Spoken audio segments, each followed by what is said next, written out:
Moi, je trouve qu'à Marseille, il y a une ambiance, il y a, je dirais même presque un style marseillais effectivement dans les goûts vestimentaires et tout ça qui est assez libéré. C'est pas trop gardé et ça fait du bien. C'est chacun vit un peu comme il veut, sans se soucier du regard des autres et ça c'est quand même une liberté qui est assez cool aussi. Vous écoutez Marseille Créative, je suis Clémentine Roux, votre hôte. Dans ce podcast, découvrez les histoires d'artistes, d'artisans, de chefs, de designers, mais pas que. Vous entendrez des personnes engagées, marseillaises d'origine ou d'adoption, connues ou moins connues, qui font bouger Marseille grâce à leurs mains, leurs yeux et leur cœur. Dans chaque épisode, un talent vous ouvrira la porte de son quotidien et vous racontera sa facette de Marseille. Bienvenue dans Marseille Créative, le podcast qui met en lumière les créatives et les créatifs marseillais. Allô la Terre, ici Marseille. C'est ce que je peux lire sur la façade de l'immense hangar face auquel je me trouve. C'est ici que Aurel m'a donné rendez-vous à 2 pas du métro Gèze dans le 15e arrondissement. Ici Marseille, c'est un endroit atypique où il y a un paquet de créatifs qui se côtoient tous les jours et qui partagent leur espace de travail. Des ébénistes, des ferronniers, des céramistes, des fabricants de matériaux en tout genre.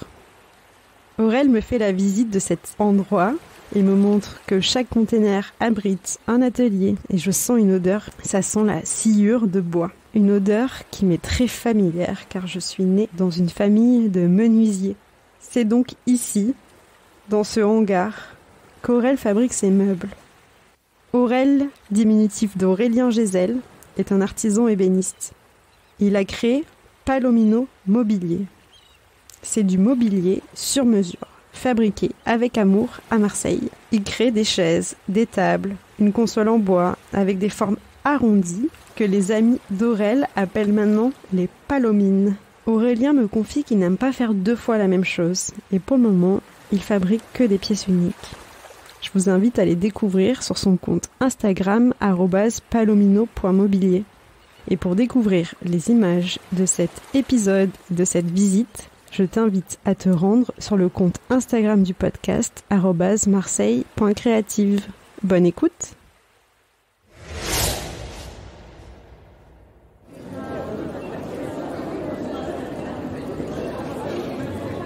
Bonjour, moi c'est Aurel, j'ai 32 ans, je vis à Marseille depuis 5 ans.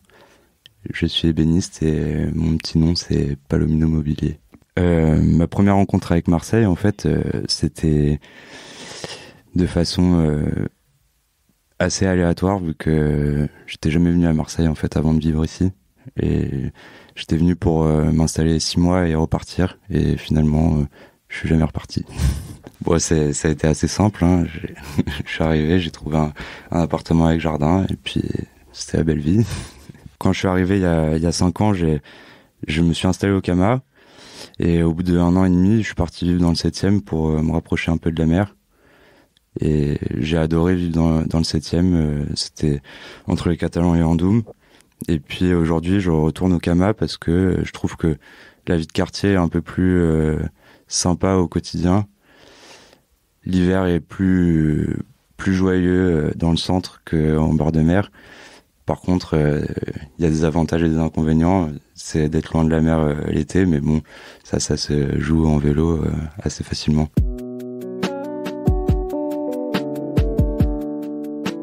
Alors moi, je suis ébéniste, installé à Marseille depuis 1 an à mon compte. Et ce métier vient d'une reconversion. Avant, j'avais une imprimerie, une maison d'édition à Paris pendant quelques années. Et quand je suis arrivé à Marseille, en fait, je voulais plus exercer mon métier de graphiste. Et donc, je me suis questionné sur ce que j'avais envie de faire. Je me suis lancé dans une reconversion autour du travail du bois. Et j'ai eu la chance en fait de me faire embaucher dans une menuiserie à Vauban pendant 1 an et demi où j'ai appris le métier sur le tas, en tout cas les bases. Ma première approche de l'ébénisterie menuiserie, elle était assez classique, agencement. Et en fait, je me suis rendu compte que moi, ce que je voulais, c'était vraiment travailler du bois massif. Et donc, j'ai eu la chance de partir à Briançon, travailler avec des charpentiers. Et à la suite de ça, je me suis rendu compte que j'avais pas envie de faire charpentier. Et ce que j'aimais, c'était de faire du meuble. Et donc, je me suis installé à mon compte dans le but de faire du meuble en massif. Ben en fait, quand j'étais assez jeune, j'avais déjà envie de faire ébéniste dans la vie, mais j'ai pas eu la chance d'accéder à une école qui était proche de chez moi pour apprendre ce métier. Et donc, je me suis orienté plutôt dans une formation art appliqué à la base. À la suite, je voulais faire plutôt architecte d'intérieur. Et finalement, on m'a orienté plus vers le graphisme. Et du coup, je me suis rapidement rendu compte que d'être derrière un ordinateur toute la journée, c'était pas l'idéal pour moi. Et donc, j'ai eu envie d'avoir un peu plus les mains dedans et d'être un peu plus manuel. Donc, j'ai monté une imprimerie. Au bout de quelques années à avoir mon imprimerie, ma maison d'édition, c'était assez sympa comme environnement de travail, les rencontres que je faisais, tout ça. Mais je me suis rendu compte que je passais encore trop de temps derrière l'ordinateur.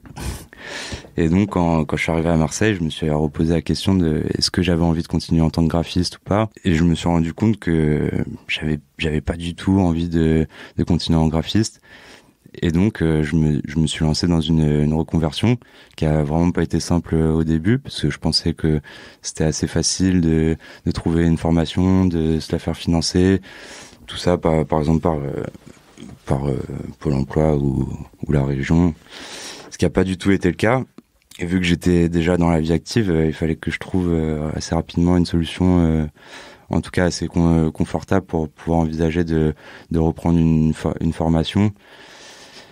Et j'ai eu la chance en fait de me faire embaucher directement par une menuiserie. Et là, ça a été vraiment la confirmation que j'avais vraiment envie de faire ça de ma vie, quoi. Que ça allait être, je pense, le métier qui me correspondait le mieux. À partir du moment où je me suis lancé, j'avais eu l'impression d'avoir toujours fait ça et d'être taillé pour ça.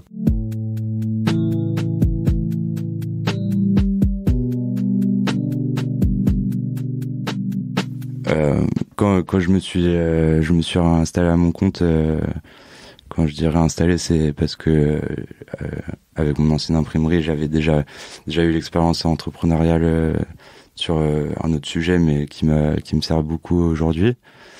Et j'ai eu la chance pendant ces 7 mois de me concentrer en fait sur mes créations en mobilier.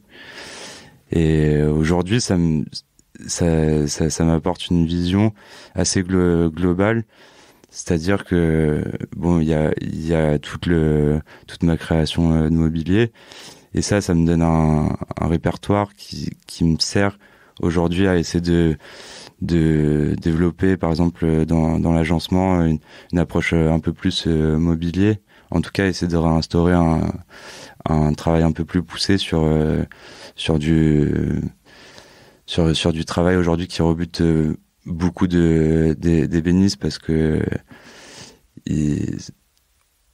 on peut avoir une approche en pensant que c'est pas très sexy de faire une cuisine par exemple, mais moi je pense que c'est un terrain de jeu assez intéressant où on peut appliquer certains codes du mobilier dans une cuisine par exemple, et donc dans les projets que je développe, il y a un projet de verrière que j'ai fait il y a pas longtemps qui découle directement de tout ce que j'ai pu faire en mobilier jusqu'à présent. Il y a des projets, j'aime beaucoup les collaborations par exemple. Donc je travaille sur un projet de mini-bar avec un plasticien qui s'appelle Com Clérino, qui lui va plus trop travailler la céramique, la résine par exemple, et donc on va créer un mini-bar avec qui crée une espèce d'expérience pour l'utilisateur, par exemple pour faire un petit cocktail par exemple. Donc il va créer un plateau. Et puis j'aime beaucoup l'association bois et céramique, et donc je travaille aussi sur un projet de table basse qui est un peu ambitieux, mais je suis assez épaulé par Diane Fekete de l'atelier Oven qui m'épaule dans mon projet de table basse. Au fur et à mesure que j'avance dans mon travail, c'est vrai qu'il y a une certaine marque de fabrique qui ressort, qui a un nom maintenant qui s'appelle les Palomines, pour faire simple. Et c'est un répertoire qui est assez organique et dans des formes arrondies, qui s'inspire beaucoup de l'art déco, mais un peu plus moderne. Et je m'inspire aussi beaucoup du travail des Italiens des années 60, 50, 60, 70. Et j'aimais beaucoup leur approche, en fait, au niveau conception globale de que ce soit l'aménagement d'un lieu ou juste du mobilier. Ils aimaient faire le moindre détail eux-mêmes, c'est-à-dire les poignées de porte et ainsi de suite. Et c'est un peu une vague que j'essaye de suivre, de pas choisir la facilité d'acheter une poignée toute faite et de en fait la faire moi-même. J'ai capacité à mon atelier de produire tout ce que je veux, donc j'essaye d'avoir un ensemble qui est cohérent jusqu'au bout dans le dessin. Palomino, il fallait bien choisir un nom, mais ça vient d'un village en Colombie. Mais c'est surtout que je trouvais que ça sonnait bien et que même graphiquement il y avait à faire avec. Je travaille dans un atelier partagé qui s'appelle Ici Marseille, et c'est un endroit assez fabuleux où on est 65 artisans, ça fait 3500 mètres carrés, c'est l'endroit où tout est possible.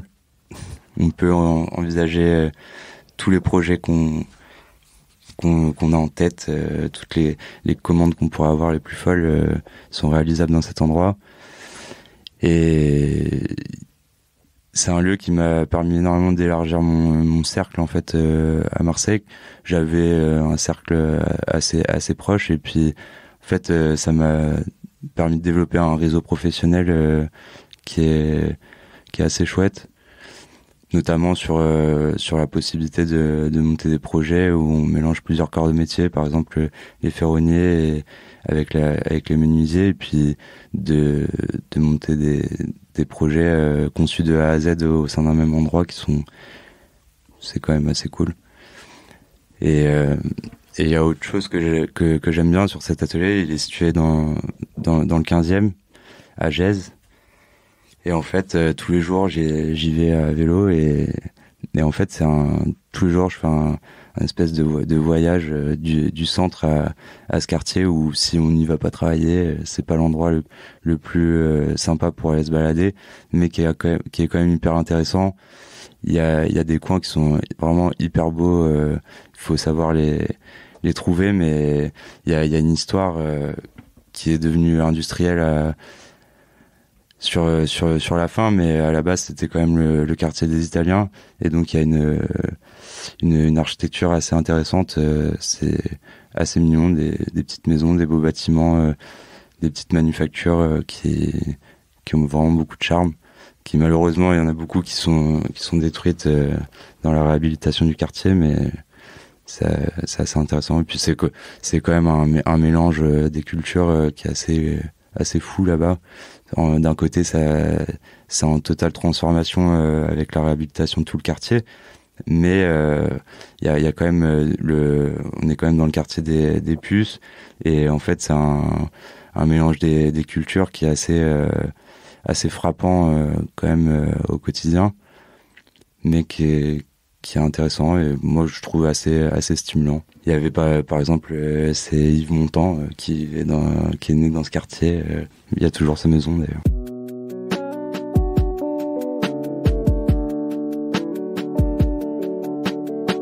Ma créativité elle est plus nourrie par ce que je peux voir à droite à gauche dans le monde. Mais je sens quand même que le cadre de vie que je peux avoir ici m'apaise en tout cas dans ma créativité. Et j'aime Marseille, mais j'aime aussi beaucoup tout ce qui est aux alentours et la proximité directe avec la montagne par exemple et les calanques. Il y a la Sainte-Victoire aussi autour. C'est quand même des coins qui sont hallucinants. Et bon, je fais beaucoup d'escalade et en fait c'est pratiquement la première chose qui m'a poussé à rester à Marseille. En fait j'ai mis longtemps avant d'aller dans les calanques vu que je suis arrivé en hiver et puis je connaissais pas et donc j'y suis pas allé direct. Et en fait, quand j'ai commencé vraiment à aller un peu dans les calanques pour les grimper, surtout que j'avais pas mal de potes qui connaissaient vraiment bien, et donc je pense arpenter les calanques dans tous les sens et dans des endroits où si tu grimpes pas, t'y vas pas, et c'est quand même un endroit assez magique. Et puis vraiment avec les Hautes-Alpes à côté dans l'ensemble, c'est un tout qui fait que ça nourrit ma créativité au quotidien et même bon tout ce qui a pu toute l'histoire en Provence avec l'artisanat, notamment avec Valoris, tout ça qui sont des coins où il y a eu beaucoup d'artisanat. Dans le Luberon, il y avait par exemple un ébéniste qui s'appelait Pierre Chapeau, qui était installé là-bas à Gordes. Et en fait, ça fait partie des artisans du coin qui m'inspirent. Ça crée un dynamisme global. L'un va pas sans l'autre en fait, et pour se sentir créatif, dynamique dans la vie, il faut être diverti par plein de choses.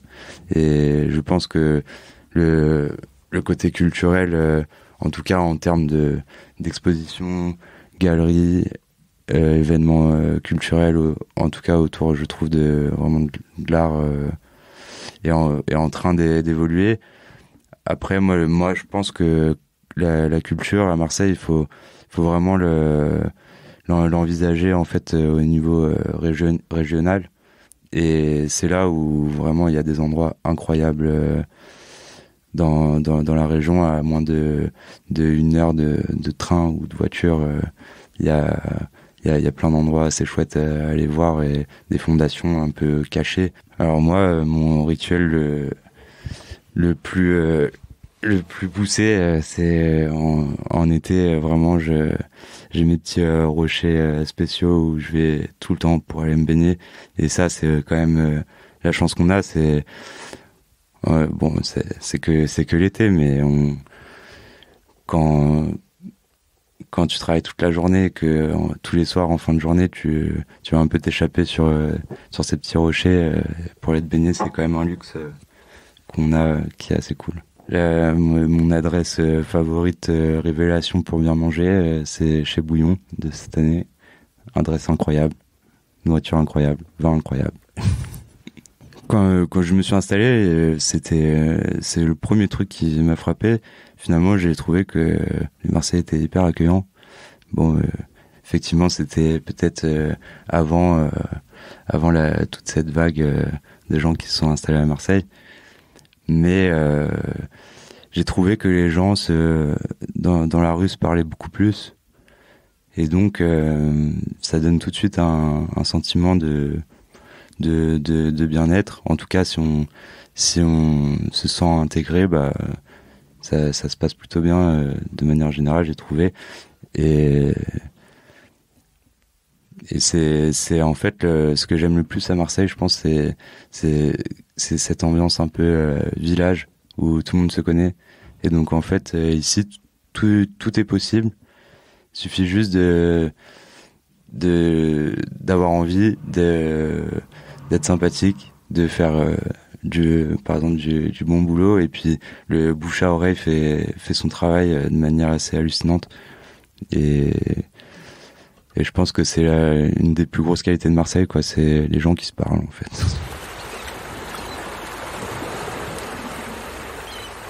Ce que je déteste le plus à Marseille, je crois, c'est cette mauvaise habitude des gens en général de tout faire en voiture, en fait. Et donc la circulation à Marseille, vraiment c'est pour moi un problème au quotidien, vu que j'essaie d'avoir une activité assez propre et de développer plutôt mes déplacements à vélo avec un vélo cargo. Et en fait, je me rends compte que les gens, pour un oui ou pour un non, ils prennent leur voiture. Et je crois que c'est le truc que je déteste le plus. Après, c'est pas entièrement leur faute, c'est aussi parfois le manque de moyens de transport qui oblige un peu à prendre une voiture.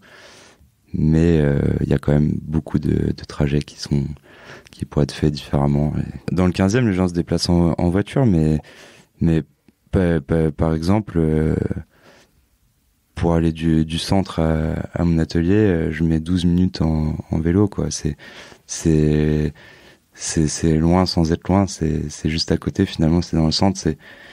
Et au quotidien, à partir du moment où t'as rien à transporter, un vélo, ça suffit largement, en fait. Même en termes de gain de temps au quotidien, je pense que c'est le meilleur moyen de déplacement.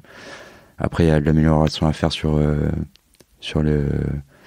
l'accessibilité en vélo, mais ça, je pense que il y a un travail de fond à faire, mais qui va venir. Quand je suis arrivé, je trouvais que c'était vraiment une ville incroyable, mais qui manquait un poil de dynamisme. Et aujourd'hui, ça, pour le coup, ça a complètement changé, avec les bons et les mauvais côtés qui découlent de ça. Mais aujourd'hui, je sens que c'est quand même une ville où vraiment tout est possible, quoi. À partir du moment où on a envie et qu'on essaye d'être sérieux, et en fait, il y a aucune limite. Moi, je trouve qu'à Marseille, il y a une ambiance, il y a, je dirais même presque un style marseillais effectivement dans les goûts vestimentaires et tout ça qui est assez libéré. C'est pas trop guindé et ça fait du bien. C'est chacun vit un peu comme il veut, sans se soucier du regard des autres, et ça c'est quand même une liberté qui est assez cool ici. Je me sens complètement chez moi. J'ai même presque oublié que j'avais grandi à Paris, et moins je pars de Marseille, mieux je me sens. Si je devais décrire Marseille à quelqu'un qui est jamais venu ici, je dirais que c'est quand même un énorme bordel assez joyeux et agréable. Si je devais partir de Marseille, ce qui, je pense, n'arrivera jamais, c'est vraiment les calanques. Je pense que j'aurais du mal aujourd'hui à vivre sans, même si ces derniers temps, j'ai été plus pris par mon travail que le loisir en dehors. Mais je sais qu'elles sont là, juste à côté, et en fait, rien que ça change tout. Si je devais faire passer un message, je pense que il faut croire en ce qu'on a envie de faire et d'y aller à fond, pas se poser de questions, mais vraiment travailler dur pour ça. Mais au bout d'un moment, on arrive à ce qu'on a envie de faire si on garde son objectif, quoi.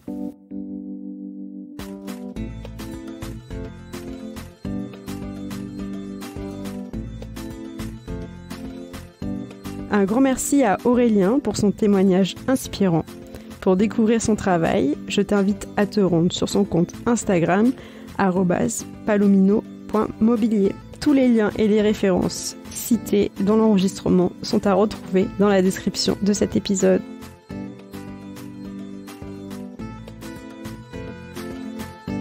Merci d'avoir écouté cet épisode jusqu'au bout. Comme vous le savez, Ce podcast est tout nouveau, alors pour m'aider à le faire connaître, n'hésitez pas à le partager autour de vous et à mettre 5 étoiles sur Spotify et Apple Podcasts. D'avance, un grand merci pour votre soutien et je vous donne rendez-vous dans 15 jours pour un nouveau portrait marseillais. À bientôt!